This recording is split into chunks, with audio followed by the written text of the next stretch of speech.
நுண்ணறிவு பயிற்சிகள்ல 12வது பயிற்சியில நுண்ணறிவு பயிற்சியில 4வது பக்க வினாக்களுக்கு விடை காணும் விளக்கங்கள் நான் இலகுபட எடுத்து சொல்றேன். நீங்க கவனமாக கேட்டு விளங்கிக் கொள்ளுங்க. இங்கே ஒரு அடைப்பு இருக்கு. பட்டியலில் உள்ள 5 எண்களில் இதுல 4 எண்கள் இருஇலக்க எண்களாகவும் 1 மூவிலக்க எண்ணாகவும் இருக்கின்றது. 5 எண்களில் 2 எண்களின் கூட்டுத்தொகை மற்ற 3 எண்களின் கூட்டுத்தொகைக்கு சமனமாகும். அப்ப இதுல 5 எண்கள் இருக்கின்றது. 2 எண்ணின் கூட்டுத்தொகை இனி 3 எண்களின் கூட்டுத்தொகை சமனம். அப்ப எங்களுக்கு தெரியும், இங்க 4 இருஇலக்க எண் இருக்குது, 1 மூவிலக்க எண் இருக்குது. அந்த அதிக அதாவது 3க்கு 2 சமனாக இருக்கல இந்த மூவிலக்க எண் அந்த ஒரு பக்கத்துக்கு வர வேணும், 2 எண்களுக்கு வர வேணும் என்பது எங்களுக்கு புரியுது. இப்ப கேள்வி, 2 எண்களில் ஒன்று மற்ற எண்ணை விட 2 மடங்கிலும் 40 அதிகமாகும். அவ்விரு எண்களும் அவை. அப்ப நான் இப்ப முதல்ல உங்களுக்கு தந்த அதாவது வினாவை விடகான்றதுக்கான ஆதாரம் என்னென்றால், இந்த 3 இலக்க எண் 2 எண்கள் 3 இலக்கத்துக்கு சமனாக இருக்குது என்றால் இதிலே ஒரு எண்ணாகத்தான் இது இருக்க வேண்டும். ஏன்? அது மூவிலக்க எண். 3 இருஇலக்க எண்களை கூட்டி அடுத்து வருகின்ற ஒரு ஈரிலக்க எண்ணையும் ஒரு மூவிலக்க எண்ணையும் கூட்டினால்தான் சமனாக இருக்க சாதகமாக அமையும். அப்ப எங்களுக்கு தெரியுது இதுக்குள்ளே 1 180 இருக்கும். இப்ப என்ன சொல்லப்படுகின்றது, இந்த எண்கள்ல ஒரு எண்ணை விட மற்ற எண் 2 மடங்கும் 40 அதிகம் என்று சொல்லப்படுகின்றது. அப்போ 1 மடங்கு எக்ஸ் என கொண்டால் 2 மடங்கு என்பதை 2x + 40, அதாவது சக 40. அப்ப எக்ஸின் பெருமானத்தை காண்றதுக்கு என்ன வேணும்? இதுல 40 கழித்தோமாக இருந்தால் 140. அப்ப இது 2ஆல வகுத்தோமாக இருந்தால் 70. அப்ப இது 70 இருக்கின்றது. அடுத்தது 70 140, 140 40 180. அப்ப மற்ற 3 எண்களும் இது 70 அங்க வந்து விட்டது, இது 2ம் வந்து விட்டது. அப்ப 80 80 90, 80 160, 160 90, 250.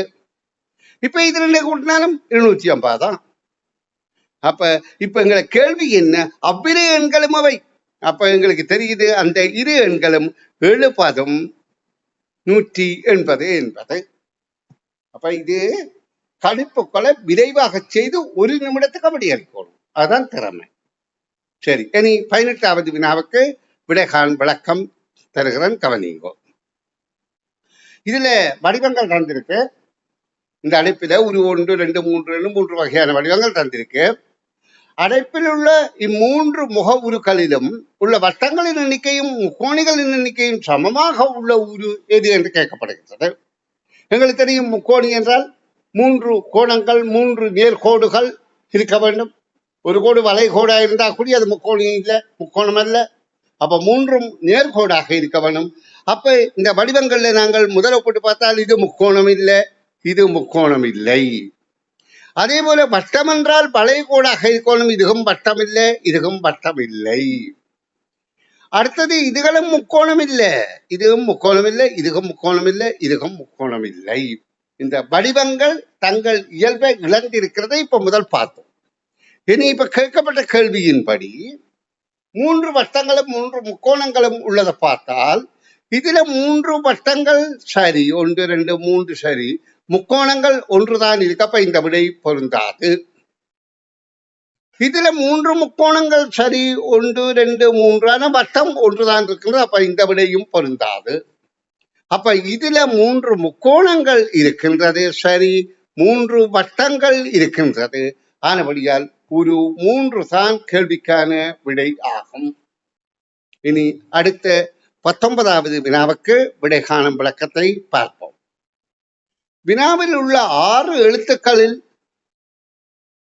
எழுத்துக்களில் மாறுபடும் கோலத்துக்கு ஏற்ப வெற்றியடிப்புக்கு பொருத்தமான எழுத்துக்கோலத்தை எழுதுக. அதாவது இந்த எழுத்துக்கள் என்ன மாதிரி மாறுபடுகின்றது என்பதை உற்று அவதானித்து அதன்படி 4வது நிலைக்கு வர வேண்டிய கோலத்தை நாங்கள் இனங்காண வேண்டும். அப்ப இது மாறுபாடுகளை இனங்காண மாற்றல்.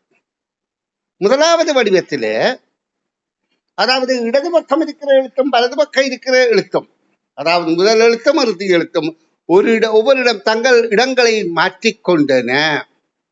இங்க பாருங்க, இங்க குவன்னா வந்திருக்கு, இங்க கானா வந்திருக்கு. மற்ற எழுத்துக்கள் எல்லாம் அப்படியே இருக்கின்றன.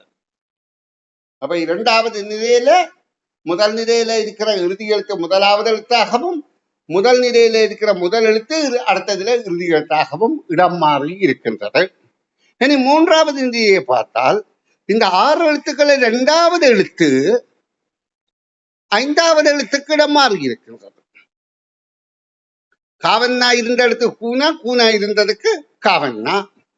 அப்ப எங்களுக்கு அடுத்து தெரிய போது அடுத்த மாற்றத்துல இந்த 3வது 4வது தான் மாறுபட போகுது. அப்போ 3வதாக கியன்னா வரப்போது, 4வதாக கீனா வரப்போகின்றது. மற்ற எழுத்துக்கள் எல்லாம் அப்படியே இருக்க போகின்றது. அப்ப இது மாறுபாடுகளை அவதானிக்கின்ற ஆற்றல். அப்ப இலகுவாக விடையை கண்டுகொண்டோம். இனி நாங்கள் அடுத்த வினாவை பார்ப்போம். இது பிரதியீடு. இங்க ஆங்கில எழுத்துக்களுக்கு பதிலாக ஆங்கில எழுத்துக்களுக்கு பதிலாக 5, 3, 2, 4, 1 என்னும் இலக்கங்களை பயன்படுத்தி கீழுள்ள கூட்டற்கணிப்பை செய்து வரும்படிக்குரிய ஆங்கில எழுத்துக்களை எழுதுக. அப்ப இப்ப ஆங்கில எழுத்துக்கு பதிலாக இலக்கங்கள் இருக்கு. அப்ப அந்த இலக்கங்களுக்கு ஆங்கில எழுத்துக்குரிய இலக்கங்களை போட்டு கூட்டி வருகின்ற விடைக்குரிய இலக்கத்துக்குரிய ஆங்கில எழுத்தைத்தான் விடையாக கொடுக்க வேண்டும். அப்ப இப்ப நாங்க பார்ப்போம். இதுல MLO, எம் என்பது 3வதாக இருக்கின்றது. அப்ப 3வதாக இருக்கிறது 2. எல் என்பது 2வதாக இருக்கின்றது, அது 3. அடுத்தது ஓ என்பது இறுதியாக இருக்கின்றது, அது 1. 231. அடுத்து அதை கூட்ட வேண்டியது. எல் என்பது 3, ஓ என்பது மேலே தெரிந்த 1, எம் என்பது மேலே இருக்கின்றது 312ஓட கூட்டுதல் வேண்டும். கூட்டுவோமாக இருந்தால் 3, 4, 5. அப்ப 5, 4, 3க்குரிய எழுத்துக்களைத்தான் விடையாக கொடுக்க வேண்டும். 5, 4, 3க்கு 5க்குரிய எழுத்து கே. அப்ப முதலாவது கே விடையில. அடுத்தது 4க்குரிய எழுத்து, அதாவது 4வதாக இருக்கின்ற எண். அப்ப கே என் கோடு கொடுத்து கமாத்த வைத்து. அடுத்தது 3க்குரியது 2வதாக இருக்கிற எல். அப்ப கே என் எல் என்பது பிரதியீடாக விடையாக கிடைக்கின்றது. அப்ப இதெல்லாம் கடினமான பயிற்சி அல்ல. நாங்க பயிற்சிகளை செய்வதன் மூலம் இலகுவாக விடையளிக்கக்கூடியது. சரி, இனி அடுத்த வினாவுக்கு விடை விளக்கம் தருகின்றேன். இச்சட்டகத்திலே உள்ளவற்றில் ஒளியுடன் ஒளி வேற ஒலி வேற. அதாவது ஒளி என்பது வெளிச்சம், ஒலி என்பது சத்தம்.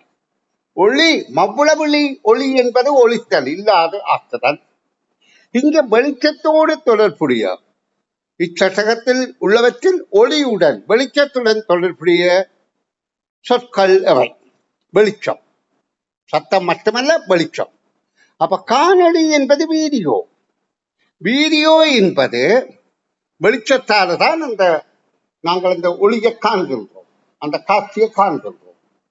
அப்ப காணொளி என்பது ஒளியுடன் சம்பந்தப்பட்டது, வெளிச்சத்தோடு சம்பந்தப்பட்டது. வானொலி என்பது சத்தம் மட்டும்தான், அப்ப அது சம்பந்தம் இல்லை.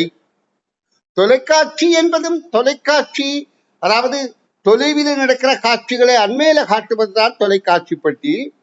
அதிலேயும் காட்சி என்றபடியால் அந்த காட்சி வெளிச்சமாக இருக்கின்றது, அதுவும் ஒளியுடன் சம்பந்தப்பட்டது. தொலைபேசி என்பது சத்தம் மட்டும்தான், ஒலிபெருக்கி என்பதும் சத்தம் மட்டும். மின்னொளி என்பது வெளிச்சம்.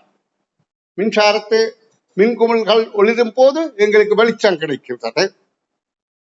அப்ப இந்த 3ஐயும் விடையாக எழுதுதல் வேண்டும்.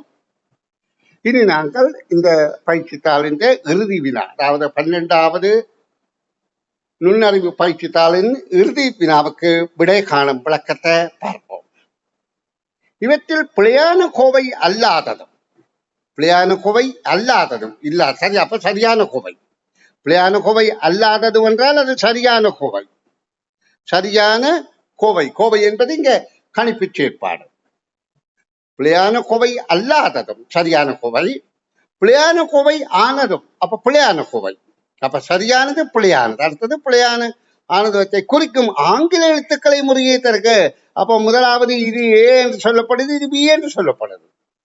அப்ப ஏபியில எது சரி அதை முதல் கொடுக்கணும், எது பிழை அதை இரண்டாவதாக கொடுக்கணும்.